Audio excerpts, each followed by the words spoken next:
The engineering of a white nation. The erasure of Black Argentina. Imagine a country that claims to have no Black history. Today, Argentina is often called the Europe of the South, a nation of Italian and Spanish descendants. But in the year 1810, this was a very different world. In some provinces, 70% of the population was Black. In the capital of Buenos Aires, 1 out of every 3 people was of African descent. So, how does a population that large simply vanish? It wasn't a mystery, and it wasn't an accident. It was a cold, calculated state project. Most history books won't tell you what happened next, but we're uncovering the stories the world tried to bury. If you value history that challenges the status quo, make sure you're subscribed to this channel so you never miss a deep dive. The first phase of this erasure was the meat grinder of war. During the 19th century, Argentina was locked in constant conflict, culminating in the brutal War of the Triple Alliance. The government implemented a policy of forced conscription, but it wasn't equal.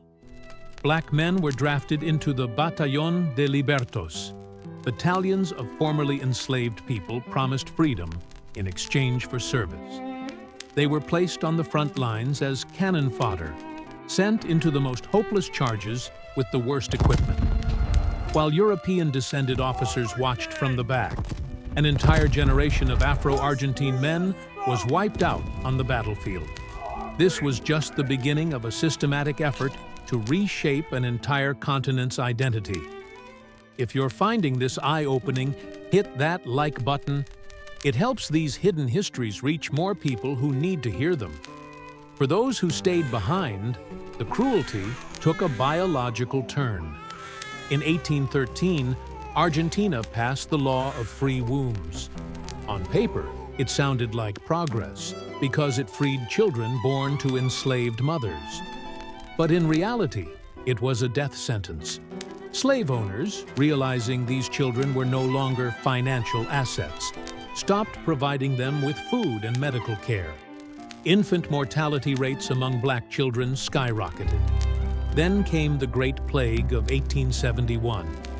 When yellow fever tore through Buenos Aires, the elite fled to the northern suburbs. To protect the white parts of the city, the military formed a sanitary cordon. They literally locked the gates on the southern Black neighborhoods, trapping the residents inside a death zone with no doctors and no escape. As the physical population was being decimated, the government began the paper genocide. The leaders of the era, like President Sarmiento, were obsessed with blanqueamiento, or whitening. They stopped using the word Black in official census records. Overnight, millions of people were reclassified. If you weren't jet black, you were labeled as trigueño, or wheat-colored. By 1895, the government officially declared that the Black race had disappeared from Argentine soil.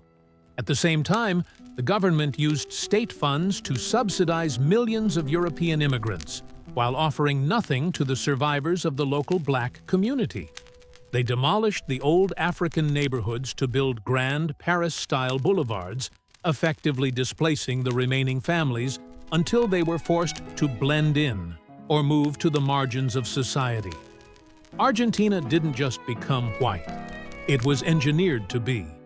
From the rhythm of the tango to the words in their slang, the African roots remain. But for over a century, they were a secret the nation tried to bury.